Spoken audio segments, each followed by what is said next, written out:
viendo la multitud, subió al monte y sentándose vinieron a él sus discípulos y abriendo su boca les enseñaba diciendo: bienaventurados los pobres en espíritu, porque de ellos es el reino de los cielos. Bienaventurados los que lloran, porque ellos recibirán consolación. Bienaventurados los mansos, porque ellos recibirán la tierra por heredad. Bienaventurados los que tienen hambre y sed de justicia, porque ellos serán saciados. Bienaventurados los misericordiosos, porque ellos alcanzarán misericordia. Bienaventurados los limpios de corazón, porque ellos verán a Dios. Bienaventurados los pacificadores, porque ellos serán llamados hijos de Dios. Muy bien, ese es el versículo con el que hoy vamos a tratar, hoy vamos a estudiar.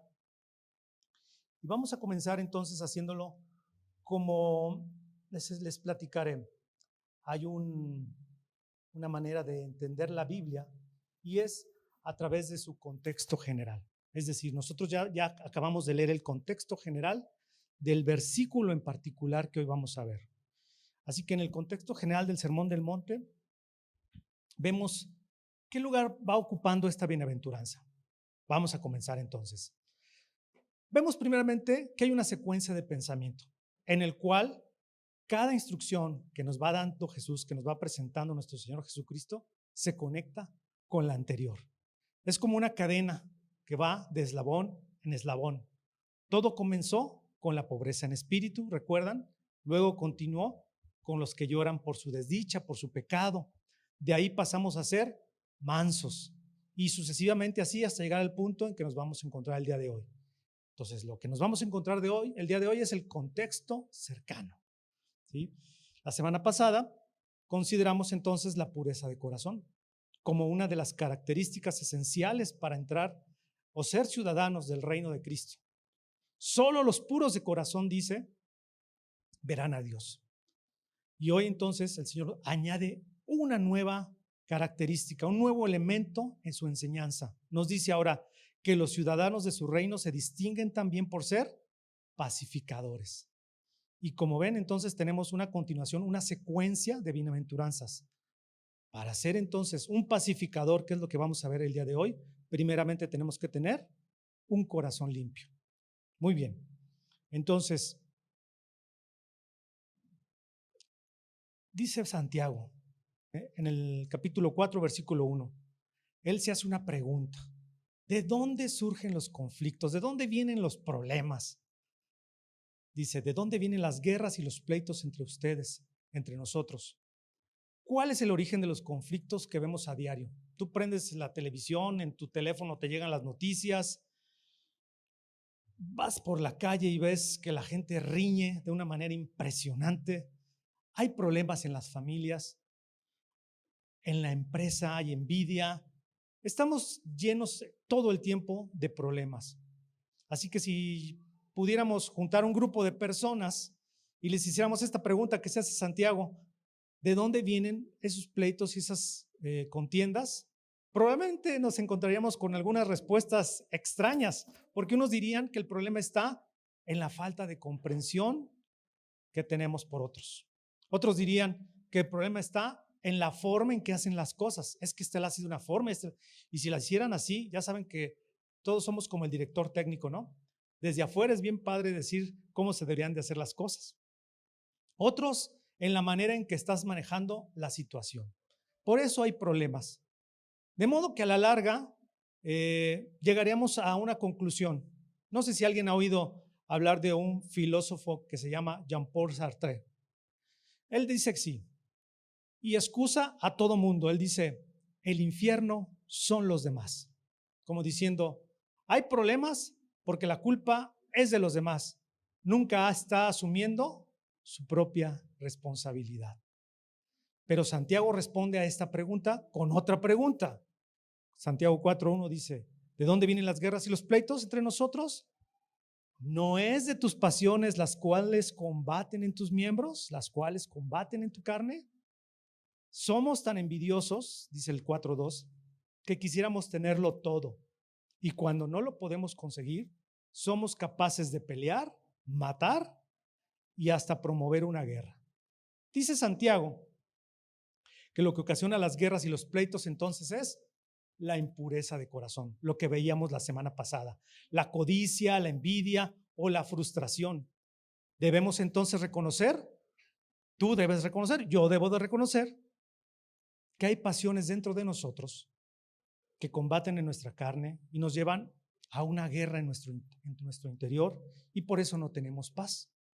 Por lo tanto, no es de extrañarse que con ese problema terminamos peleando entre todos los que nos rodean.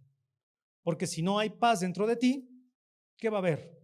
Guerra, ¿no? Conflicto. Entonces, ¿qué nos enseña todo esto? Que no se puede ser un pacificador si el corazón de donde salen esas pasiones no ha sido purificado.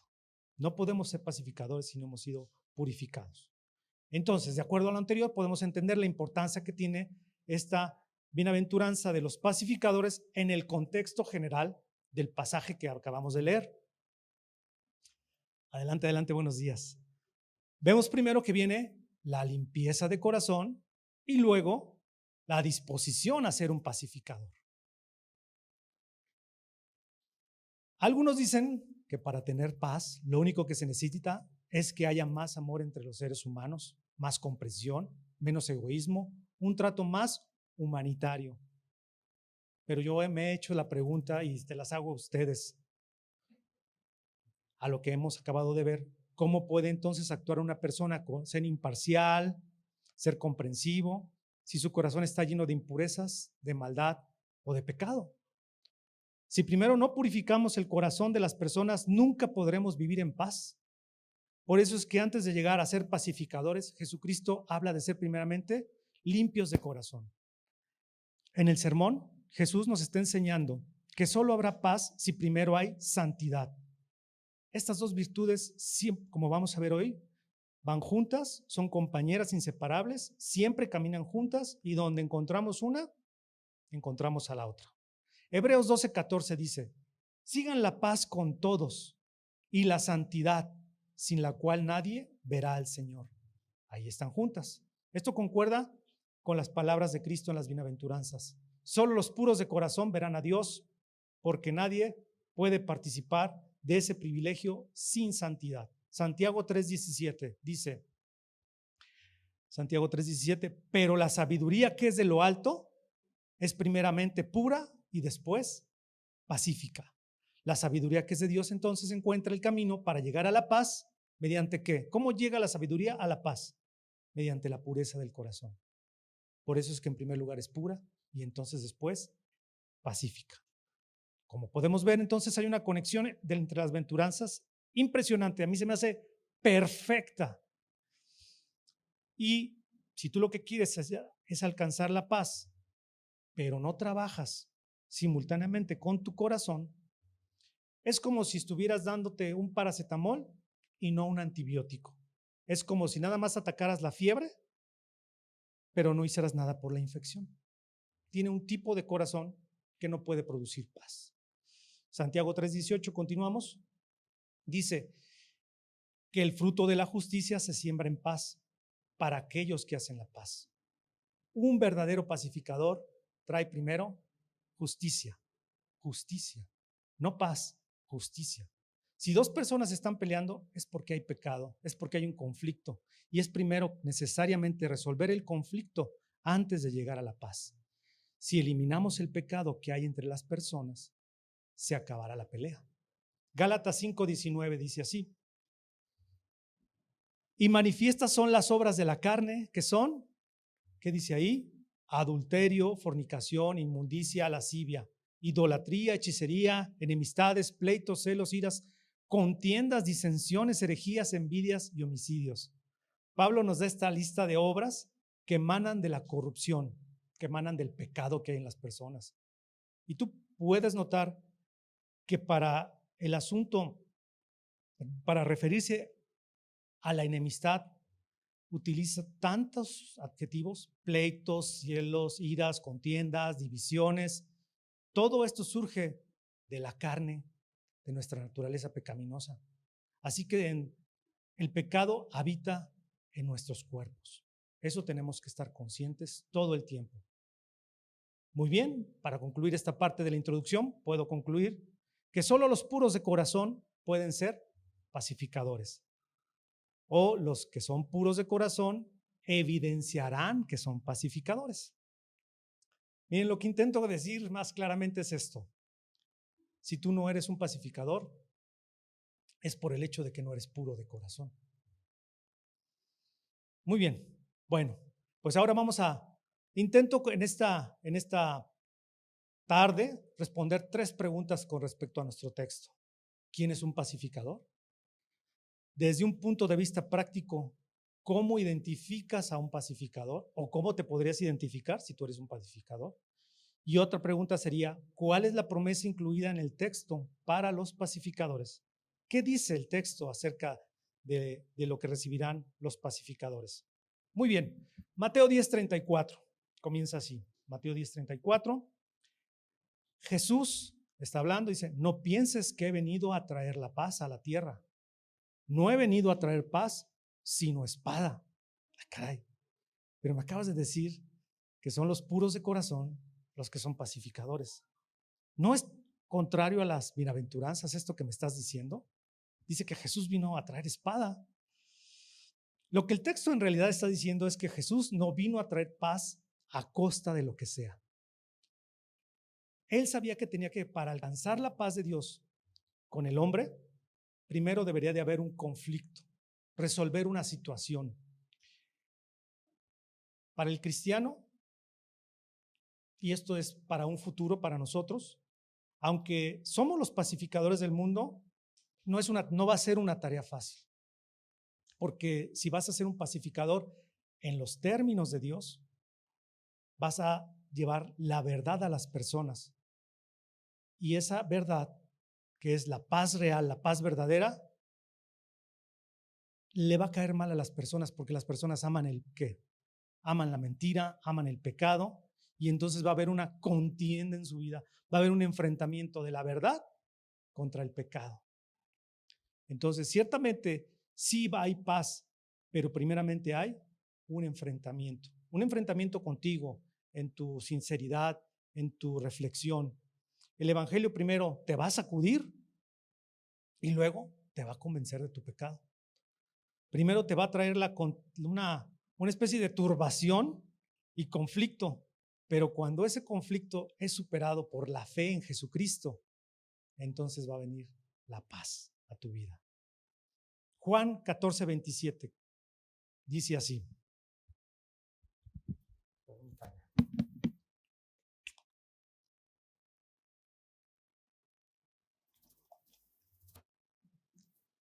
Si alguien quiere un poco de agua, aquí atrás, digo en la entrada ahí. Comenzaremos entonces por mencionar lo que no es la paz, porque el mundo conoce una paz, pero no es la paz real, no es la paz de Dios. Dice Juan 14:27, la paz les dejo, mi paz les doy. Yo no se las doy como el mundo la da, como el mundo la entiende. Nosotros tenemos un concepto, Dios tiene un concepto diferente de paz. Entonces, el mundo a veces cree que la paz es una ausencia de conflictos. No va a haber, para algunas personas estar en paz significa que están dispuestos a sacrificar sus principios, sus valores, la verdad incluso, con tal de no tener problemas con los demás. Pero eso no es la paz. Para el mundo tener paz es negociar lo que sea. Yo puedo negociar lo que sea con tal de mantener la paz. Pero muchas veces esa paz que tú estás negociando con el hombre, en realidad lo que hace es una guerra con Dios, porque va en contra de su palabra. Así que una cosa es que tú seas gentil, amable con el inconverso, con el no creyente, y otra muy distinta es que tú seas indiferente a sus pecados y aún llegar a asociarte con él en la intimidad. David se describe como un hombre pacífico. En el Salmo 127 dice, yo soy un hombre pacífico, dice David. Yo soy un hombre pacífico, yo procuro no tener problemas con las personas. Pero en el Salmo 26:4 dice, pero no me he sentado con hombres hipócritas, ni entré con los que andan simuladamente, ni aborrecí la reunión de los malignos, y con los impíos nunca me senté. Una cosa entonces es que nosotros podamos ser gentiles y amables, pero otra, participar con ellos. Es muy diferente. Entonces, no podemos buscar la paz de esa manera. Otra manera en que nosotros o el mundo entiende la paz es que puedes sacrificar la verdad en aras de la paz. Tú puedes decir, bueno, pues voy a sacrificar esto que es verdad por tener paz con las personas. Proverbios 23:23, Salomón dice así: compra la verdad y no la vendas. Compra la verdad, adquiérela al precio que sea, pero no la vendas. Martín Lutero, el reformador, dijo en una ocasión: es mejor que los cielos se desplomen antes que una migaja de verdad perezca. Y es que ciertamente hoy estamos siendo presionados para desistir de hablar la verdad si ésta ofende a alguien. ¿No es cierto? El problema también, hay un problema que se está moviendo ahora dentro de las iglesias, y es el ecumenismo, la iglesia universal. Todos los caminos llevan a Roma, dicen. Todos los dioses, siempre y cuando hables del mismo Dios, somos iguales. No es cierto. Eso no es cierto. No puede ser. Porque ellos lo que quieren establecer es la paz, pero a costa de la verdad. Hay marcadas diferencias y nosotros no vamos a participar en eso. No estoy haciendo guerra, pero estoy tomando mi distancia. Así que ciertamente soy un pacificador, pero no voy a ver por mis intereses, voy a ver por los intereses de la verdad. Amós 3:3 dice, es muy conocido este pasaje: ¿andarán dos juntos si no estuviesen de acuerdo? No pueden andar dos juntos a menos que estén de acuerdo. La única forma de establecer una unidad que sea genuina y que perdure es con la verdad. Si nosotros queremos tener en nuestra casa relaciones perdurables, tiene que estar cimentada y fundamentada en la verdad. Otra cosa que no significa la verdad es que debemos de mantener el status quo. ¿Han oído eso? El status quo. Lucas 12:51 dice, Lucas 12:51, no piensen que he venido a traer la paz a la tierra. Les digo, no, sino más bien división. Bueno, yo sé que una persona anda mal, pero prefiero tener una situación pacífica con ellos y respetarlo, ¿verdad? No quiero decir nada de lo que mi hijo está haciendo, de lo que mi esposo está haciendo, de lo que mi esposa está haciendo, de lo que mis amigos están haciendo. Quiero mantener la paz. No podemos hacer eso. Y la más importante, no significa sacrificar tus deberes por conservar la paz. Tenemos el ejemplo de Daniel. Daniel, un día sale un edicto del rey y que dice que ahora ya no puede orar, que solamente puede conocer de su Dios o del rey. Y él, ¿qué decide? Él decide abrir las ventanas y orar. Él no se va a quedar callado. Juan 2:15 dice que en una ocasión Jesús fabricó un azote para sacar a los mercaderes del templo. Para nuestro Señor Jesucristo, la gloria de Dios estaba por encima de cualquier cosa. Muy bien, entonces, para el mundo la paz es una cosa, pero ¿qué es la paz para Dios? Juan 14:27 nuevamente dice, mi paz les dejo, mi paz les doy. Esa es la paz que nos dejó nuestro Señor Jesucristo. Es una paz en un sentido vertical. La paz primeramente es establecer paz con Dios. Podemos describir la paz como una condición interna del individuo, un estado de tranquilidad del alma que está segura de su salvación por medio de su fe en Jesucristo y que por lo tanto no teme nada que pueda venir de Dios y al mismo tiempo está contento con su situación terrenal. No confundamos contentamiento con conformismo, nada más. ¿Sí? Lo voy a repetir. Es una condición interna del individuo, un estado de tranquilidad del alma que está segura de su salvación por medio de su fe en Jesucristo. Esa es la paz. Y también la Biblia refiere a una paz cuando hay armonía, hay concordia, hay unidad entre dos personas. entre dos o más personas o entre grupos de personas. Y nuestro mejor ejemplo de pacificador, ahora después de entender lo que es la paz, ¿sí quedó claro qué es la paz? Es cuando nuestra relación con Dios está en calma, está tranquila, nuestra alma está en paz. Y luego tenemos esa relación horizontal con todos nosotros, que es el fruto de la paz que tenemos con Dios. Y aquí viene ya nuestro trabajo, tu trabajo como pacificador. Y nuestro mejor ejemplo es Jesús. Voy a definir brevemente qué es un pacificador. Es una persona que ha sido reconciliada con Dios y ahora procura activamente mantener la paz donde ésta está presente y establecerla donde ésta está ausente. Si hay paz, procuraré no echarle leña al fuego, ¿verdad? Y si no hay paz, entonces procuraré establecerla. Jesús es nuestro mejor ejemplo. En 1 Corintios 14:33 dice: Dios no es autor de confusión, sino de paz. Ahí podemos comprobar quién es el autor de la paz. Jesús, exactamente.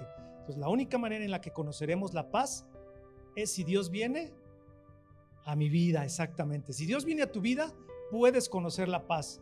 Dios entonces es el autor de paz, Dios es el hacedor de la paz, y sin Él no hay paz en absoluto. No vas a encontrar la paz.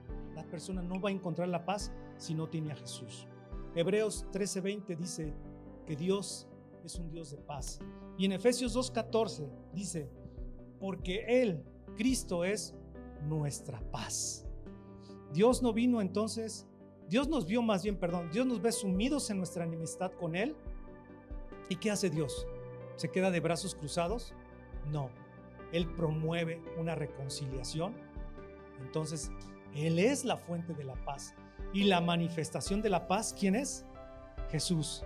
Dios es la fuente, es el que genera la paz. Y Jesús es esa manifestación, es como nosotros podemos ver la paz de Dios viniendo a nuestras vidas.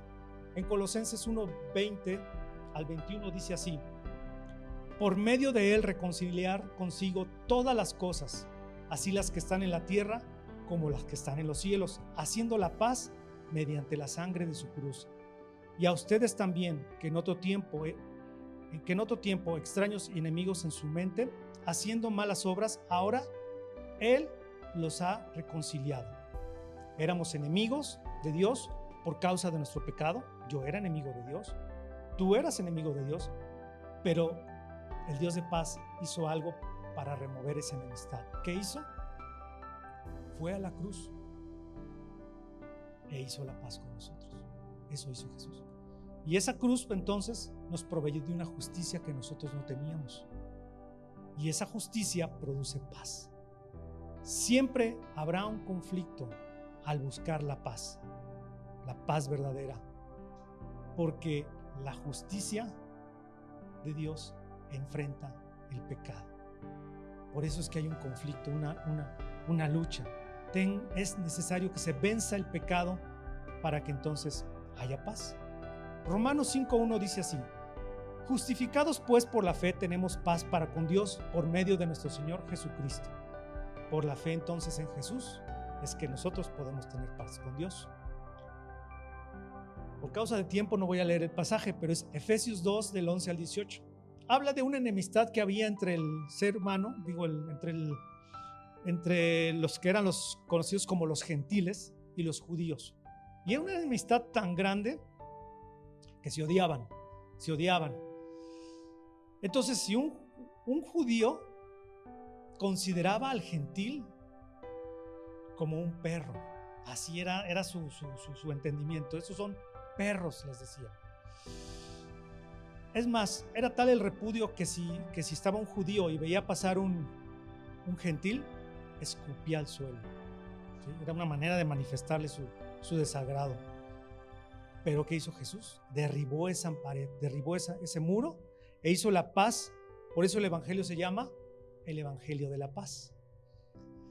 Efesios 6:15 dice: cálcense los pies con el apresto del evangelio de la paz.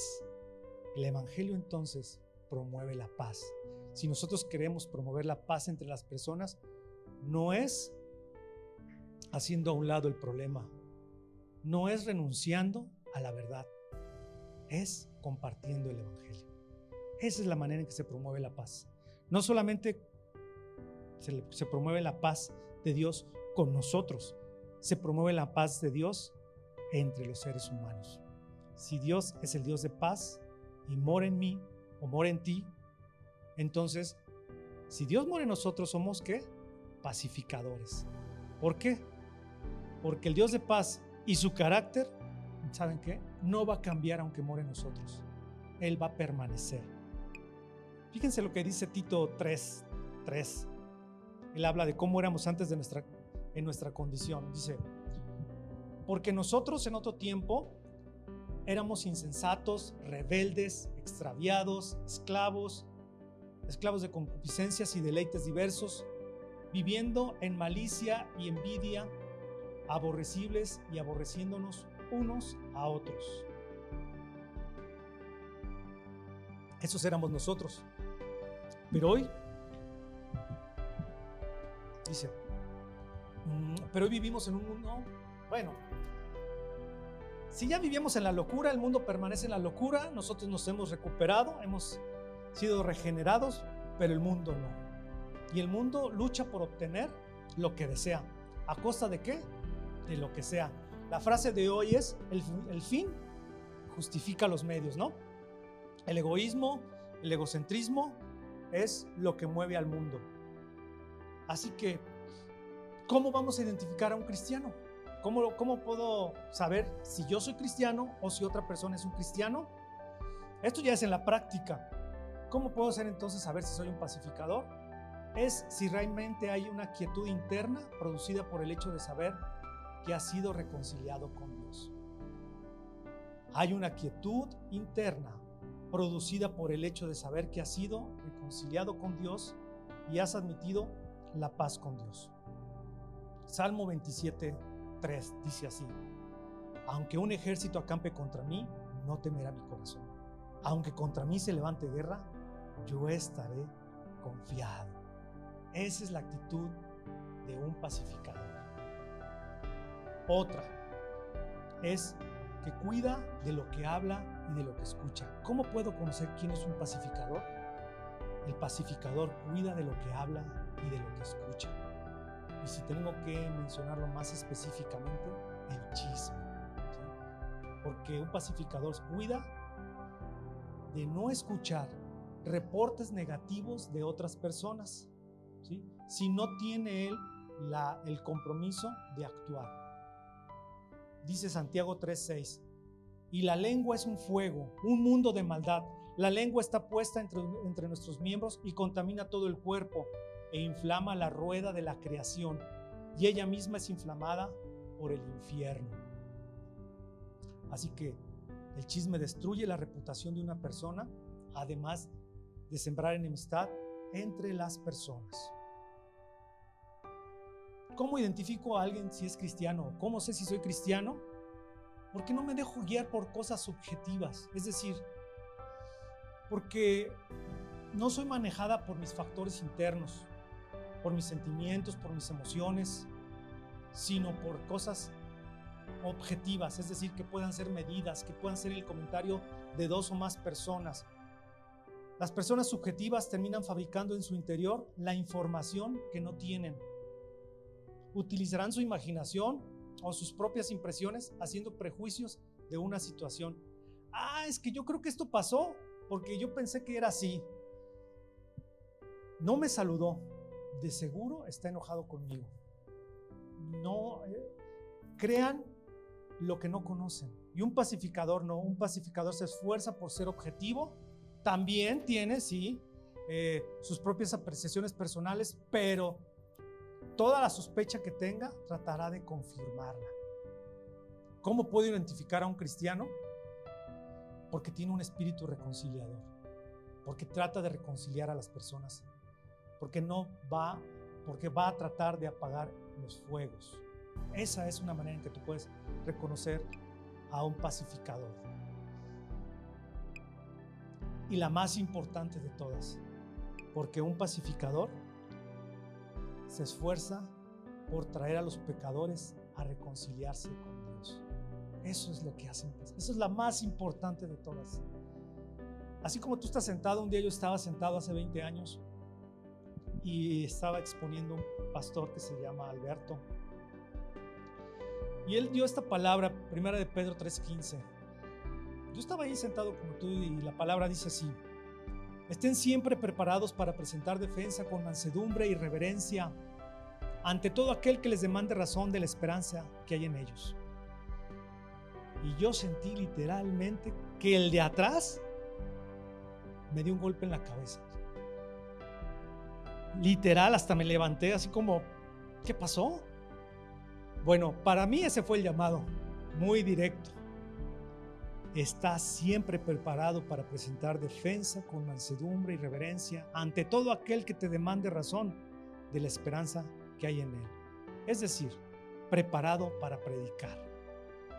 Todos los que son reconciliados con Dios de alguna manera buscan la manera de llevar a otras personas a reconciliarse con Dios. Segunda de Corintios 5:20 dice así: así que somos embajadores en el nombre de Cristo. Tú eres un embajador. Como si Dios rogase por medio de ti. Le rogamos en nombre de Cristo a las personas. Les rogamos. No les damos bibliazos y les damos indirectas y les decimos condenación. Les rogamos, reconcíliense con Dios. Muy bien. Y por último, la última pregunta que vamos a contestar es: ¿cuál es la promesa que se le dio al pacificador? Que será llamado Hijo de Dios. Hijo de Dios. ¿Te imaginas quién es un hijo de Dios? Bueno, dijo Jesús que el que cumple con las condiciones para entrar a su reino. ¿Y cuáles son esas condiciones? Las dije al principio. Has reconocido que eres pobre de espíritu, has llorado por tu pecado y has doblegado tu orgullo para ser manso ante un Dios santo. Ahora tienes hambre y sed de justicia y has visto la misericordia de Dios en tu vida y ahora deseas dársela a otros. Has experimentado limpieza en tu corazón y hoy sabes lo que es ser un pacificador. Así que tal vez pueda surgir esta pregunta en ti. En mí surgió la pregunta y dije, caray, ¿seré un hijo de Dios? Me podrán reconocer las personas que viven conmigo principalmente, porque los de la afuera, pues podemos ser hipócritas con los de afuera, pero con los que viven en tu casa. Y con esto no quiero llegar a que tengamos un enfrentamiento y no, porque tú puedes señalar y decirle a todos, claro, tu problema es este, tu problema es este, pero no se trata de señalar a los demás, se trata de ver en ti si tú tienes el problema. Así que pensé, dije, ¿y si hiciéramos un ejercicio? Si les dejara de tarea hacer un ejercicio, vayan y pregúntenle a otra persona lo que piensan de ustedes. Claro, tendríamos que prepararnos primero para lo que nos van a decir, ¿sí? Porque a lo mejor no nos van a decir algo que nos agrade. Pero pudieras preguntar, ¿crees que yo soy un pacificador? ¿Se me conoce como un pacificador o como un creador de problemas?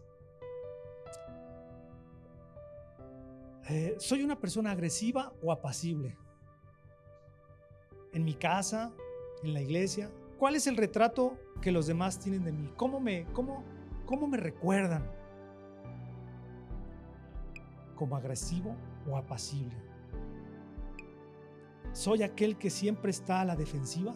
¿Siempre me estoy defendiendo o acepto? Martin Lloyd-Jones es un predicador muy reconocido y él tiene esta frase. Dice, un buen pacificador, o sea, esto es para nosotros, un buen pacificador no debe ser hipersensible, o sea, que todo te mueva, susceptible, ay, pues parece que me vino el saco, o estar a la defensiva, siempre esperando que alguien haga algo en su contra. Un buen pacificador no puede ser eso. ¿Qué sucede cuando las cosas no salen como las planeas? ¿Reaccionas con mansedumbre porque estás confiado que la voluntad de Dios es esa para tu vida? ¿O procuras buscar culpables por lo que te han hecho? ¿Cómo reaccionas en tu trabajo? ¿Ven los demás que te distingues por tu actitud mansa ante la autoridad? ¿O estás constantemente insistiendo y exigiendo tus derechos, tu dignidad personal? ¿Pueden los demás llamarte hijo de Dios? Encontré esto que dice: si alguien es considerado un hijo de Dios, significa que Dios tiene por ti un amor personal y eterno. Dios tiene por ti un amor personal y eterno para siempre. Dios soporta tu debilidad y tu pecado. Eso es ser un hijo de Dios. Ser un hijo de Dios es que Dios te acepta de ti un servicio imperfecto, que tú le sirvas de manera imperfecta, que Dios te provee para cada necesidad que tú tienes. Eso es ser un hijo de Dios. Dios te provee para cada una de tus necesidades. Dios te protege de todo el peligro. Eso es ser un hijo de Dios. Dios te revela su verdad eterna a través de su palabra. Dios te perdona y continúa perdonándote todas las veces que te equivoques. Eso es ser un hijo de Dios. Wow. Dios te hace heredero de todo lo que Él posee. Eso es ser un hijo de Dios. Dios te hace que todas las cosas, todo sea para tu bien. Eso es ser un hijo de Dios. Dios te guarda de perecer para siempre y Dios te da el cielo. Eso es ser un hijo de Dios. No sé tú, pero si ser un hijo de Dios es algo tan maravilloso, yo quiero ser un hijo de Dios. Bienaventurados los pacificadores, porque ellos serán llamados hijos de Dios. Vamos a orar.